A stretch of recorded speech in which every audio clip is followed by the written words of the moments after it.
எழுத்தாளர் ஹர்ஷகுமார் அவர்களின் பத்திக்கிச்சு பத்திக்கிச்சு பெண்ணே அத்தியாயம் 16.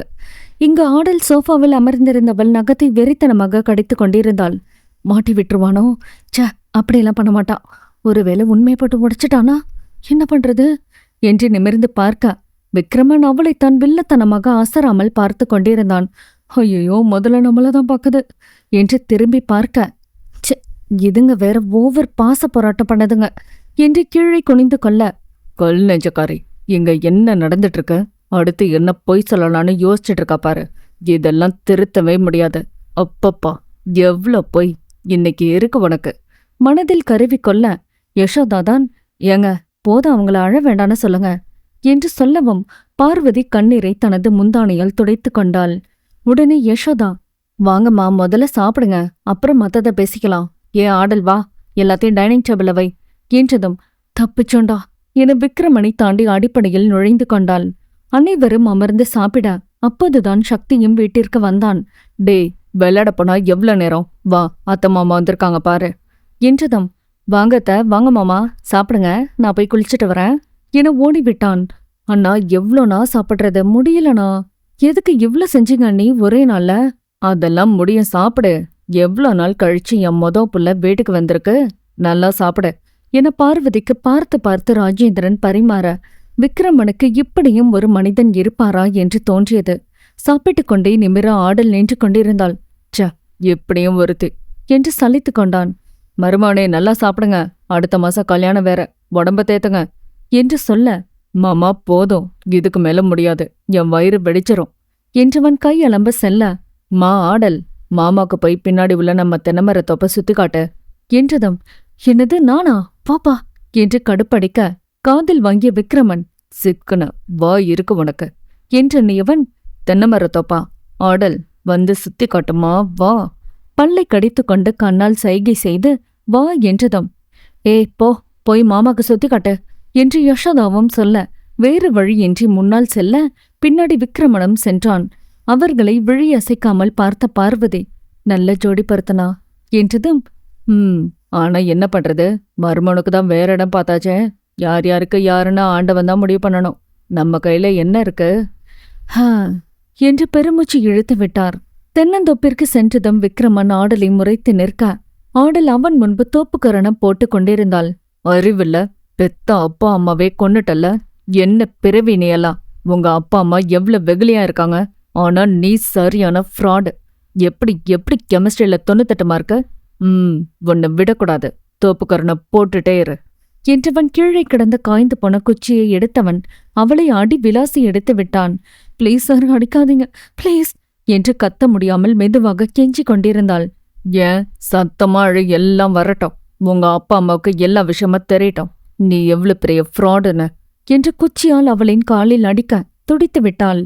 மூச்சு வாங்கியவன் குச்சியை கீழே போட, எதுக்கு தோப்புக்கரணத்தை நிறுத்தின, ஸ்டார்ட் பண்ணு என்றதும் மீண்டும் அழுத்தபடியே காதை பிடித்தவாறு போட ஆரம்பித்தாள்.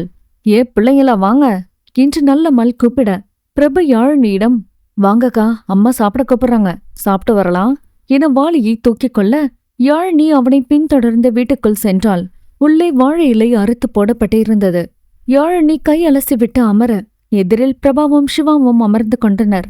யாழினிக்கு சாதம் போட்டு சாம்பார் ஊற்றியவர் உருளைக்கிழங்கு வறுவல் அப்பளமும் வைத்து, சாப்பிடுமா என்றவாறு மற்றவர்களுக்கும் பரிமாறி விட்டு யாழினி பக்கத்தில் அமர்ந்து பனை விசிறியால் யாழினிக்கு விசிற ஆரம்பித்தார். அம்மாடி, பெரிய இடத்து பொண்ணு நீ, என் பையன் உங்க கூடலாம் படிக்கிறான்னு நினைச்சாலே சந்தோஷமா இருக்குமா? ஆமா ஆச்சி, என்ன விஷயமா வந்திருக்க என கேட்க யாழினி சிவாவை பார்த்து கொண்டே, அது ஒண்ணுமில்லம்மா, ஒரு முக்கியமான சப்ஜெக்ட், சார் சொல்லித்தரது ஒண்ணுமே புரியல. சிவா நல்லா படிக்கிற பையன், அதான் சிவா கேட்டா சொல்லித் தருவாங்களேன்னு வந்த. ஓ சரிம்மா. டே சிவா, புள்ள எது கேட்டாலும் சொல்லிக் கொடுறா என்று சொல்ல சிவா பதில் ஏதும் சொல்லாமல் சாப்பிட்டபடி இருந்தான். சிடுமூஞ்சி, பதில் சொல்லதா பாரு என்று கடிந்து கொண்டாள் யாழினி. போது நிறுத்து, உன்ன மாதிரி இர்ரெஸ்பான்சிபிள பார்த்தாலே எனக்கு பிடிக்காது, எதுலையுமே ஒழுக்கமில்ல, இதோட உன் சேட்டையை நிறுத்திரு. பொம்பளை பிள்ளைய அடிக்காத என்னையே அடிக்க வச்சுட்ட, உயிரோடு இருக்கிற பெத்தவங்கள கொல்ற, என்ன ஜென்மமோ நீ என திட்ட, சாரி சார், இனி இப்படி பண்ண மாட்டேன் என்றதும், இதையே எத்தனை முறை சொல்லுவேன், கொஞ்சமாச்சு திருந்துற வழிய பாரு என்றவன், நான் முன்னாடி போறேன், நீ மூஞ்ச கழுவிட்டா அப்புறம் வா என விறுவிறுவென வீட்டிற்குள் சென்றான். சோஃபாவில் அமர்ந்து விக்ரமனின் கல்யாணத்தை பற்றி தான் பேசிக்கொண்டு இருந்தார்கள். அண்ணா, கல்யாணத்துக்கு இன்னும் 15 நாள் தான் இருக்கு. நீயும் அண்ணியும் தான் முன்னாடி நின்று எல்லாமே செய்யணும். எனக்கு உங்களை விட்ட யாரும் இல்ல என்று சொல்ல, நீ கவலைப்படாதம்மா, நான் பாத்துக்கிறேன். நாங்க எதுக்கு இருக்கோம்? மருமவ கல்யாணத்தை அசத்திடுவோம். என்ன யசோதா நான் சொல்றது? ஏங்க, வீட்ல யாருங்க? கொஞ்சம் வெளியே வாங்க என்று சத்தத்தில் அனைவரும் வாசலை பார்க்க, வெளியில வாங்க என்று மீண்டும் சத்தம் வந்தது. அப்போதுதான் ஆடல் மூஞ்சி தொங்க போட்டபடி கொல்லைப்புறத்திலிருந்து உள்ளே வந்திருந்தாள்.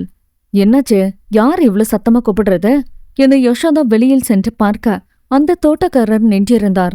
யாரு நீங்க? எதுக்கு கத்துறீங்க? கத்துறனா? இந்தாமா உன் புருஷனை கூப்பிட. சண்டை போட வந்திருக்கேன். கத்தாம என்ன பண்ண? பொண்ணாம பெத்து வச்சிருக்க, அடக்க ஒடுக்கமா வளர்க்க தெரியாதா என கேட்க, யசோதாவிற்கு புரிந்து போனது. நம்ம பொண்ணு ஏதோ கிராதக வேலையை பார்த்துட்டா போச்சு என உள்ளே பார்த்து கொண்டே, ஐயா கத்தாம பேசுங்க, வீட்டுல விருந்தாளிங்க வந்திருக்காங்க. யாரு வந்தா எனக்கு என்னம்மா?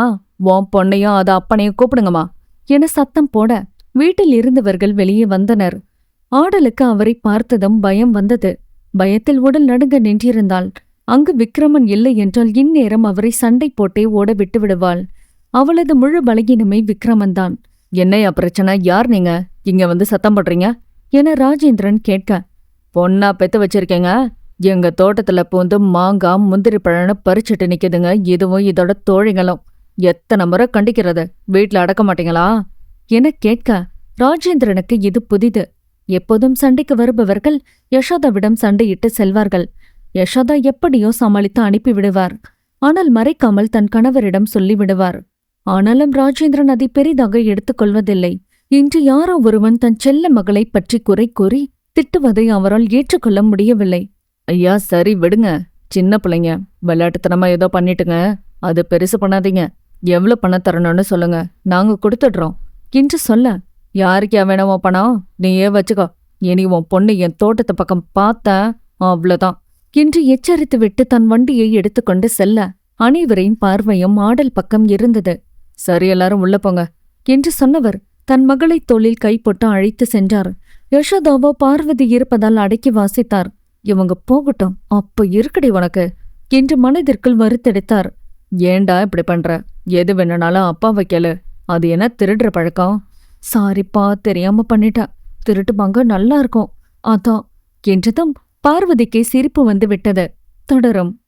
சேனலை சப்ஸ்கிரைப் பண்ணாதவங்க சப்ஸ்கிரைப் பண்ணிட்டு உங்களோட ஃப்ரெண்ட்ஸுக்கும் ஷேர் பண்ணுங்க. இந்த கதையை பத்தின உங்களோட கருத்துக்களை கீழே கமெண்ட்ஸ்ல பதிவிடுங்க. நன்றி.